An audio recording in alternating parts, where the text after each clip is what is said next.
आप सभी को नमस्कार। उम्मीद करता हूँ आप सबकी मुख्य परीक्षा की तैयारी विधिवत सही दिशा में चल रही होगी। अभी तक मेरी तरफ से मुख्य परीक्षा को लेकर के कार्यक्रम प्रारंभ नहीं हुए थे। इसमें देरी का कारण ये था कि सबसे पहले आपके उत्तर लेखन कैसे चेक होंगे और जो विभिन्न और गतिविधियाँ होती हैं मुख्य परीक्षा उत्तर लेखन के समय, उन सब को लेकर के एक फाइनल डिसीजन लेना था और उसके बाद से कक्षाओं को आयोजित करना था। अभी जो डिसाइड हुआ है कि आपका ये जो सेशन होगा रात्रि 8 बजे आपको मिलेगा, रिकॉर्डेड फॉर्मेट पे मिलेगा। ठीक है, रिकॉर्डेड फॉर्मेट पर मिलेगा और रिकॉर्डेड फॉर्मेट पर जो आपका ये सेशन मिलेगा, इसमें आपको सबसे पहले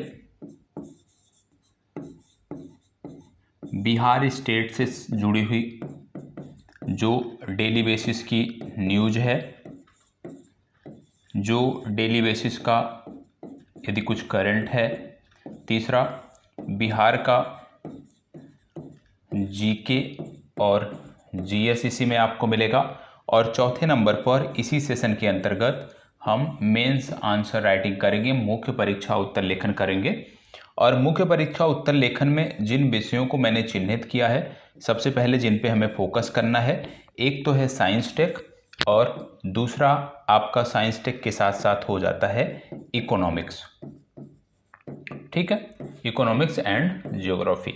तो भूगोल और अर्थव्यवस्था, साथ ही साथ विज्ञान और प्रौद्योगिकी, इन दो टॉपिक को हम साथ लेकर चलेंगे और इसमें एक मेजर टॉपिक हम जोड़ेंगे जो कि है करंट अफेयर्स। तो सबसे पहले हम इन 3 मुद्दों पर उत्तर लेखन करेंगे, इन 3 से अपनी शुरुआत करेंगे और ये 3 महत्वपूर्ण भी हैं। ये 3 मेजर टॉपिक आप कह सकते हो, क्योंकि जहां इतिहास के बारे में मैं बात करूं या मैं पॉलिटी के बारे में बात करूं या स्टैटिक्स के बारे में हम बात कर लें, तो ये सब जो टॉपिक हैं आपके, ये फिक्स टॉपिक हैं। यहाँ से प्रश्न लगातार रिपीट हो रहे हैं, एक विशेष टाइप के प्रश्न लगातार रिपीट हो रहे हैं। कुछ टॉपिक ऐसे हैं जिसमें 3 से 4 बिंदु हैं और उन्हीं में से क्रमवार तरीके से एक एक करके पूछा जाता है। तो हमें जो फोकस करना है, एक मुख्य परीक्षा लिखने वाले छात्र के तरीके से यदि हम सोचें, और इसी तरीके से आपको सोचना चाहिए कि आप जो भी तैयारी कर रहे हो, ठीक है, उत्तर लेखन के लिए जो भी प्रयास कर रहे हो, आपको 70% जो समय देना है उत्तर लेखन के लिए, वो 70% आपका जो समय है वो इन सेक्शन पे होना चाहिए। करंट अफेयर्स के सेक्शन पे, विज्ञान प्रौद्योगिकी के सेक्शन पे और इकोनॉमिक्स वाले सेक्शन पे होना चाहिए। हिस्ट्री, पॉलिटी और स्टैटिक्स की जब हम बात करते हैं, इतिहास, भारतीय राज्य व्यवस्था और सांख्यिकी की जब हम बात करते हैं, यहाँ पे यदि आप 30% भी अपना समय दे दोगे तो चीज़ें हो जाएंगी। कैसे हो जाएंगी? क्योंकि इतिहास में जैसे विद्रोह हैं तो आपके यहाँ कुछ सिलेक्टेड विद्रोह हैं, वही पूछे जाते हैं। ठीक है, आर्ट एंड कल्चर में चले जाओगे तो आर्ट एंड कल्चर के नाम से 3 से 4 टॉपिक हैं जो पूछे जाते हैं। यदि राष्ट्रीय आंदोलनों में चले जाते हो, वहाँ भी कुछ सिलेक्टेड टॉपिक हैं जो पूछे जाते हैं। तो कहने का मतलब है कि जो सिलेक्टेड टॉपिक है वो तो हमें पता है कि क्या पूछा जाएगा।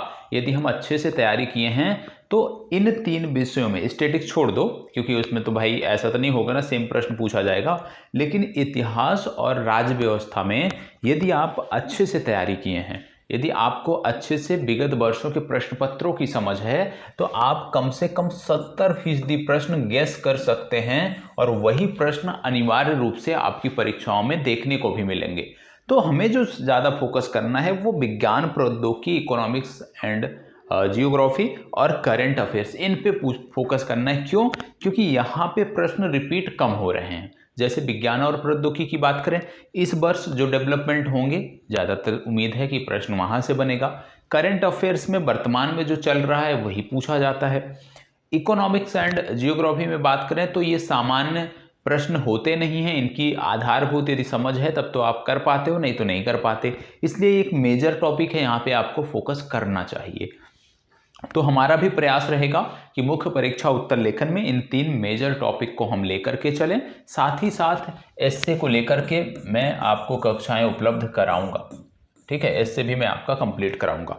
तो ये हमारा फोकस है, इसी पैटर्न पर हम आगे बढ़ेंगे। और इससे फायदा क्या होगा कि जो मुख्य परीक्षा देने जा रहे हैं, ठीक है, जो मुख्य परीक्षा देने जा रहे हैं, आप सिर्फ अपने लास्ट के सेशन में, इस जो हमारी ये सीरीज चलेगी, मान लो ये 60 मिनट की वीडियो है, तो आप लास्ट के सेशन में जाके जहाँ पे मुख्य परीक्षा उत्तर लेखन को लेकर के हम काम कर रहे हैं, वहाँ से आप देखना प्रारंभ कर दीजिए। बाकी ऐसे छात्र, ऐसे भाई बहन हमारे जो नेक्स्ट एग्जाम की तैयारी कर रहे हैं, आपके लिए ज़रूरी है कि आप पूरा वीडियो देखो, क्योंकि एक ही वीडियो से आपका प्रीलिम्स भी तैयार हो रहा है और मुख्य परीक्षा के लिए भी आपकी तैयारी पूरी हो रही है। और इसी तरह से जो लोग मुख्य परीक्षा देने जा रहे हैं, आप प्लीज़ करंट अफेयर्स का जो हमारा सुबह 8 बजे सेशन होता है, उसको भी अनिवार्य रूप से स्टार्टिंग के 20 से 25 मिनट जहाँ पे करंट अफेयर्स का हम जिक्र करते हैं, उसको आप अवश्य देखिए। बाकी जीएस और जीके को छोड़ दीजिएगा, लेकिन करंट अफेयर्स को अनिवार्य रूप से आपको देखना है। ये सेशन आपको बता दें,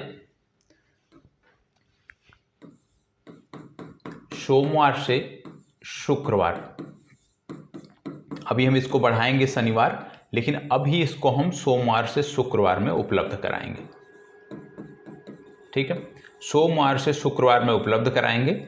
कब मिलेगा ये रात्रि 8 बजे मिलेगा आपको, 8 PM पर ये आपको सोमवार से शुक्रवार मिलेगा। शनिवार हमने इसलिए इसमें नहीं रखा है क्योंकि शनिवार को हमारा फोकस रहेगा कि हम एस्से पर काम कर लें, हम निबंध लेखन पर काम कर लें, इसलिए शनिवार हमने इसमें इन्वॉल्व नहीं किया है। जबकि करंट अफेयर्स का जो आपका सेशन है वो सोमवार से शनिवार लगातार चल रहा है, लेकिन हम इस सेशन की जब बात करते हैं तो इसको सोमवार से शुक्रवार में सीमित रखेंगे, क्योंकि शनिवार के दिन हम जो है प्रयास करेंगे कि हम एस्से को लेकर के काम करें। आपको बता दें कि अब ये सेशन रेगुलर रहेगा।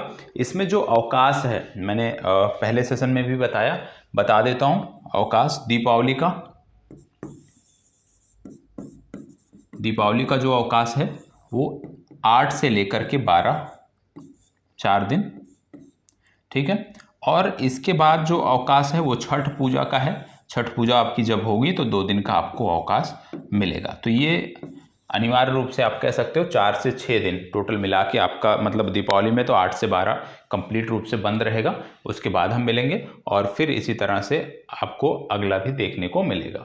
तो ये आपको ध्यान रखने, देखो दीपावली के बाद एक दिन पूर्णिमा होती है ना, तो वो 13 तक वो बंद रहेगा। ठीक है, क्योंकि उस दिन हिंदू धर्म के अनुसार बहुत कुछ मान्यता होती है, तो वो चीज़ें नहीं होंगी। तो 8 से लेकर 13 तक और इधर 2 दिन का अवकाश रहेगा। हालांकि ऐसा नहीं है कि अवकाश है तो क्लास नहीं होगी, हम मिलेंगे, लाइव हो जाएंगे उस दिन, डाउट आपका क्लियर कर देंगे, लेकिन जुड़ेंगे। लेकिन कक्षाओं के तौर पे ये बंद रहेगा। और मैं बंद नहीं करता, 4 दिन आपकी छुट्टी नहीं करता, 2 दिन करता अधिकतम, लेकिन मुझे कि एक नए प्लेस पे स्टूडियो सेटअप करना है, तो उसमें 2 से 3 दिन का टाइम लगेगा। और मैं चाहता हूँ कि दीपावली की इन्हीं छुट्टियों में मैं अपनी चीज़ों को व्यवस्थित कर लूँ, जिससे आपकी कक्षाएं प्रभावित ना हो और नियमित हम आपसे जुड़े रहें और आपकी तैयारी को लेकर के इसी तरह से हम काम करते रहें। तो याद रखना है, सभी को ध्यान रख लीजिएगा, जिस प्रकार से हमने प्रॉपर शेड्यूल बनाया है उसी आधार पर अब हम चलेंगे। और यदि आपको कहीं लगता है कि कोई डाउट है, कुछ सुधार चाहिए, ठीक है, उत्तर लेखन को लेकर के यदि आपके कोई सुझाव हैं तो वो भी आप सुझाव दे सकते हैं। आपके सुझाव सादर आमंत्रित हैं। तो मिलते हैं कल से, ठीक है, कल से मिलते हैं और कल से हम इसकी शुरुआत करेंगे एक अच्छे तरीके से, एक विधिवत तरीके से, नए तरीके से।